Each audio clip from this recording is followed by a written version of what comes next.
শবে বরাতের নামাজে এমন বিশেষ কিছু সূরা রয়েছে, যদি আপনি এই সূরাগুলো না পড়েন তাহলে আপনার নামাজ হবে না। এটার প্রমাণ, এটার দলিল আমি আপনাদেরকে দিতেছি। অবশ্যই ভিডিওটি শেষ পর্যন্ত দেখার চেষ্টা করবেন এবং আমাদের সাথেই থাকবেন। অর্ধেক ভিডিও দেখে বিভ্রান্তি হবেন না, অর্ধেক ভিডিও দেখে গুমরাহি ছড়াবেন না, নিজেও ভুল বুঝবেন না, অপরকেও ভুল বোঝাবেন না। সুতরাং ভিডিওটি শেষ পর্যন্ত দেখবেন, তারপর আপনি আপনার মন্তব্য প্রকাশ করবেন। আসসালামু আলাইকুম রহমতুল্লাহি ওয়া বারাকাতুহু। সম্মানিত প্রিয় দর্শক শ্রোতা, আল্লাহ তাআলার কাছে সর্বপ্রথম শুকরিয়া জানাই। আল্লাহ তাআলা দীর্ঘ একটি বছর পর আমাদেরকে আজকে গেছে শবে বরাত থেকে নিয়ে আজকের শবে বরাত পর্যন্ত আল্লাহ তাআলা আমাদেরকে হায়াত দিয়েছেন, আমরা জীবিত আছি।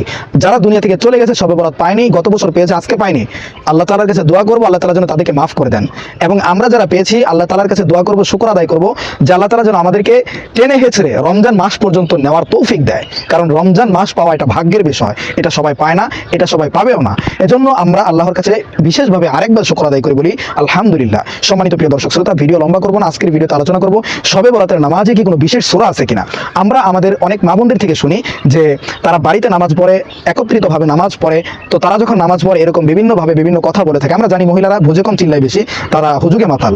তো আমাদের অনেক মা বোনেরা এরকম কথা বলে থাকে যে শবে বরাতের নামাজের মধ্যে এমন বিশেষ বিশেষ কয়েকটা সূরা আছে যে সূরাগুলো না পড়লে এক ওয়াক্ত নামাজও আল্লাহর কাছে কবুল হবে না, আর নামাজই হবে না। এই কথাটা সম্পূর্ণ ভিত্তিহীন, এটার কোনো দলিল নেই। যারা এরকম কথা বলে তারা নিজেরাও গুমরা, তারা আরো 10 জনকে গুমরা বানাইতে চাইতেছে এবং বানাইতেছে অলরেডি। এমন কথা যে মহিলা বলে তাদেরকে আপনারা ভালোভাবে ধরবেন, এইটার দলিল কি, এই দলিল তারা দিবে, তারপর আপনারা তাদের কথাকে ফলো করবেন। দলিল যতক্ষণ পর্যন্ত না দিতে পারবে এই মহিলার কথা আপনারা শুনবেন না। আমি বিশেষ করে মা বোনদেরকে দৃষ্টি আকর্ষণ করছি, আপনারা অবশ্যই ভিডিওটি শেষ পর্যন্ত কন্টিনিউ করবেন। শবে বরাতের নামাজের মধ্যে এমন কোনো নির্দিষ্ট সূরা নেই যেই সূরা নামাজের মধ্যে তেলাওয়াত করতে হবে। যেমন আমাদের গ্রামগঞ্জের মহিলারা বলে থাকে শবে বরাতে নামাজের সময় আপনাকে কি করতে হবে, প্রথম রাকাতে সূরা জিলজাল পড়তে হবে, তারপর দ্বিতীয় রাকাতে সূরা ইখলাস 3 বার পড়তে হবে, প্রথম রাকাতে সূরা ইখলাস 3 বার পড়তে হবে, দ্বিতীয় রাকাতে সূরা ইখলাস 1 বার পড়তে হবে, প্রথম রাকাতে সূরা ফালাক পড়তে হবে, দ্বিতীয় রাকাতে সূরা নাস পড়তে হবে। বিশেষ করে এরকম কথা আমরা শুনি যে সূরা ইখলাস প্রথম রাকাতে 12 বার পড়তে হয়। এটা অনেক মা বোনেরা এরকম ভাবে আমল করতেছে। যখন আমরা বলি এটার কোনো প্রমাণ নেই, কোনো দলিল নেই, ভিত্তিহীন দলিল, এটার কোনো প্রমাণ নেই, তখন তারা আমাদের সঙ্গে ঝগড়া করে দেয়। হুজুরা বোঝে কম, হুজুরা শুধু তারা তাদের ফতোয়ায় দিয়ে যাবে।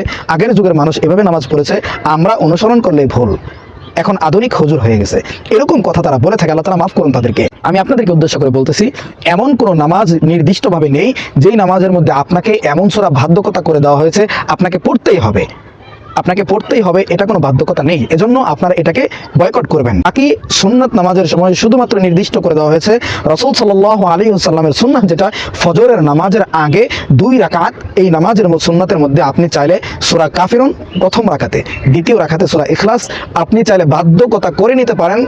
আপনার মৃত্যুর আগ পর্যন্ত আপনি এভাবে আমল করতে পারেন, এটা সুন্নাত, এটাকে আপনারা ফলো করতে পারেন।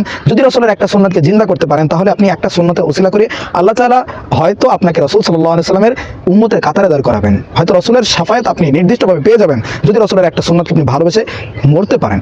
আমরা ভুলে গেছি এই কথাটা, যে এই যে সুন্নাত ফজরের নামাজের কথা বললাম, ফজরের নামাজের সুন্নাতে আপনি চাইলে পড়তে পারেন, এটা রাসূলের সুন্নাত। রাসূল সাল্লাল্লাহু আলাইহি ওয়াসাল্লাম তিনি এটা আমল করেছেন তার মৃত্যুর আগ পর্যন্ত, তো আপনিও করতে পারেন, আমিও করি। তো এমন কোনো নফল নামাজের মধ্যে কিন্তু আপনি বাধ্যকতা করে নিতে পারবেন না যে এই নামাজের মধ্যে এই সূরা পড়তেই হবে, এই রাত্রিতে না পড়লে নামাজ হবে না। এটা একটা বিভ্রান্তকর কথা, এটা আপনারা কখনো মানবেন না। এটা নামাজের মধ্যে কোনো জোরালোভাবে আপনাকে বলে দেওয়া হয়নি যে এই নামাজের মধ্যে এই দোয়া পড়তে হবে। তো অনেক মহিলারা এরকম বিভ্রান্ত ছড়ায়, আপনারা তাদেরকে বয়কট করবেন, তাদের থেকে দূরে রাখবেন। কারণ মহিলারা জানেন তো, তারা একটু শুনলে আরেকটু বানায়, এটা তাদের একটা অভ্যাস। তো আমি মহিলাদেরকে বলবো, আপনারা কিন্তু এমন আমল করবেন না যে আমল করলে আপনাদের নামাজ নষ্ট হয়ে যায়। আপনারা একজন আলেম, একজন স্কলারকে ফলো করেন, যাকে ফলো করলে আল্লাহর কাছে বলতে পারবেন, আয় আল্লাহ, এই ব্যক্তির কথা আমরা শুনেছি, এই আলেম অনেক বড় মাপের আলেম ছিল, আমরা তো রসুলকে পাইনি, সরাসরি রসুলের থেকে আমরা কোনো বাণী শুনতে পারিনি। যদি শুনতাম তাহলে না হয় আমরা বুঝতে পারতাম, কোনো বিষয় নিয়ে আমাদের খটকা হলে রসুলের কাছে চলে যেতে পারতাম। এখন আমরা কোনো বিষয় নিয়ে খটকা হয়ে গেলে আমরা তো হুজুরের কাছে যাই, তখন হুজুর একটা বলে, আরেক হুজুর আরেকটা বলে, এটা নিয়ে বিভ্রান্ত হয়ে যায়। আমরা কি করব? এখন আমাদের কথা একটা, যেহেতু রাসূল সাল্লাল্লাহু আলাইহি ওয়াসাল্লাম আলেমদেরকে অনুসরণ করতে বলেছেন, এজন্য আমরা আমাদের গ্রামের যে হুজুর আছে তাদেরকে আমরা ফলো করব, তার কথাকে আমরা মানব। যদি আল্লাহর কাছে জবাবদিহিতা করতে হয় তাহলে আমরা এই আলেমকেই আল্লাহর কাছে সুপর্দ করে দেব, এই আলেমকে আমাদের সাক্ষী মাধ্যম বানিয়ে নেব।